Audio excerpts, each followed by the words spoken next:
நமஸ்காரம். மகாபாரதத்தில் சாந்தி பருவத்தில் மோட்ச தர்மத்தை சேவித்துக் கொண்டிருக்கின்றோம். இன்று நாம் சேவிக்கும் இந்த அத்தியாயத்தில் துக்கம் முதலியன தொடராமல் இருப்பதற்குரிய காரணத்தை சமங்கர் நாரதருக்கு சொல்லியதுதான் சேவிக்கின்றோம். யுதிஷ்டிரர் பீஷ்மாச்சாரியரை பார்த்து, பிராணிகள் எப்பொழுதும் மன வருத்தத்தினால் உண்டான துக்கத்திலும் மரணத்திலும் நடுங்குகின்றன. அவ்விரண்டும் எங்களுக்கு உண்டாகாமல் இருக்கும் விதத்தை எனக்கு சொல்லும் என்று கேட்க பீஷ்மர் சொல்ல தொடங்கினார். யுதிஷ்டிரா, இந்த விஷயத்திலும் நாரதருக்கும் சமங்கருக்கும் நடந்த சம்ஹாத ரூபமான பழைய சரித்திரத்தை சொல்லுகின்றார்கள். நாரதர் மார்பினால் வணங்குகிறவர் போலவும் புஜங்களால் சம்சார நதியை தாண்டுகிறவர் போலவும் இருக்கிறீர். எப்பொழுதும் மனத்தில் மிக்க சந்தோஷமடைந்து சோகமற்றவர் போல காணப்படுகிறீர். உம்மிடத்தில் ஒருவித பயத்தையும் சிறிதும் நான் காணவில்லை. நித்தியம் திருப்தி அடைந்தவர் போல, ஸ்வஸ்தராய் சிறுவன் போல இருக்கின்றீரே என்று சொன்னார்.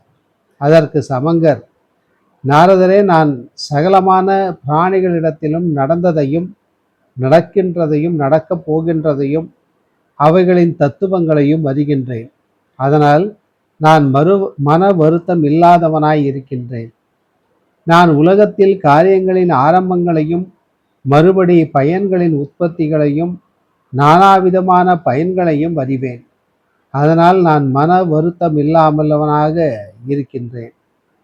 நாரதரே, நாதன் இல்லாதவர்களும் இருப்பிடம் இல்லாதவர்களும் கல்வி செல்வம் முதலிய கதி உடையவர்களும் குருடர்களும் மூடர்களும் ஜீவிக்கின்றார்கள். ஜீவிக்கிறவர்களான நம்மையும் பாரும். முன் செய்த வினையினாலே ரோகமில்லாத அவயவங்களுடைய தேவர்களும் பலவான்களும் பலம் இல்லாதவர்களுமே ஜீவிக்கின்றார்கள். அவ்வாறே நம்மையும் மேலாக நினையும். ஆயிரம் உள்ளவர்களும் ஜீவிக்கின்றார்கள். 100 உள்ளவர்களும் ஜீவிக்கின்றார்கள். சிலர் கீரையினாலும் ஜீவிக்கின்றார்கள். ஜீவிக்கின்ற நம்மையும் பாரும்.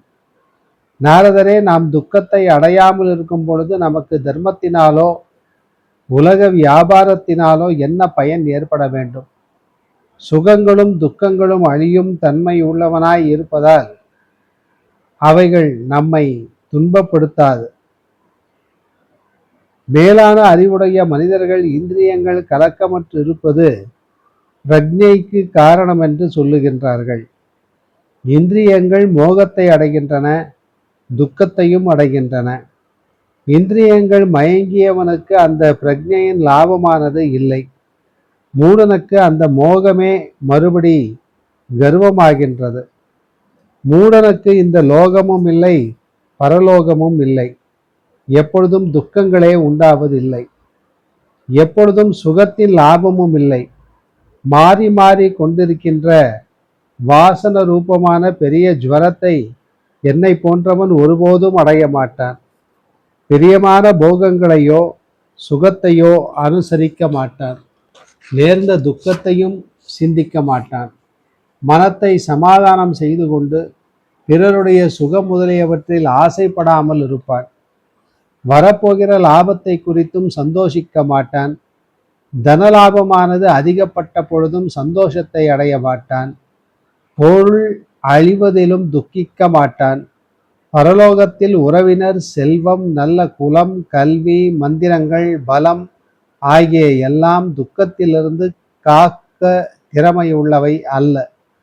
ஆனால் மனிதர்கள் நல்ல சீலத்தினால்தான் சாந்தியை அடைகின்றார்கள். யோகமில்லாதவனுக்கு புத்தி இராது.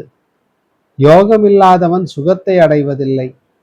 மனத்தை வெளியில் விடாமல் தரிப்பது துக்கத்தை விலக்குவது ஆக இரண்டும் சுகம். விஷயத்தில் பிரியமானது சந்தோஷத்தை உண்டு பண்ணுகிறது. அந்த சந்தோஷம் கர்வத்தை விருத்தி செய்கிறது. கர்வமானது நரகத்துக்கே காரணமாகிறது. ஆகையால் நான் அவைகளை முழுவதும் தள்ளி இருக்கின்றேன். உலகத்தில் இந்த தேகத்தினுடைய சேஷ்டையினால் சுக துக்கங்களில் மோகத்தை உண்டு பண்ணுகிற சோகம், பயம், கர்வம் இவைகளை சாட்சிப்பது போல பார்த்து கொண்டிருக்கின்றேன். தனத்தையும் கர்மத்தையும் தள்ளிவிட்டு சோகமில்லாதவனும் கவலை இல்லாதவனுமாகி ஆசை மோகங்களையும் தள்ளிவிட்டு இந்த பூமியில் சஞ்சரிக்கின்றேன். அமிர்தபானம் செய்தவனைப் போல எனக்கு இகத்திலோ பரத்திலோ மரணத்திலிருந்தோ அதர்மத்திலிருந்தோ லோபத்திலிருந்தோ ஓரிடத்திலிருந்தும் சிறிதும் பயமில்லை.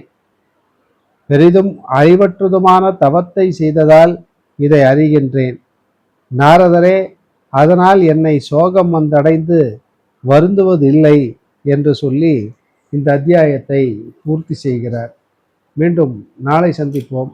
நமஸ்காரம்.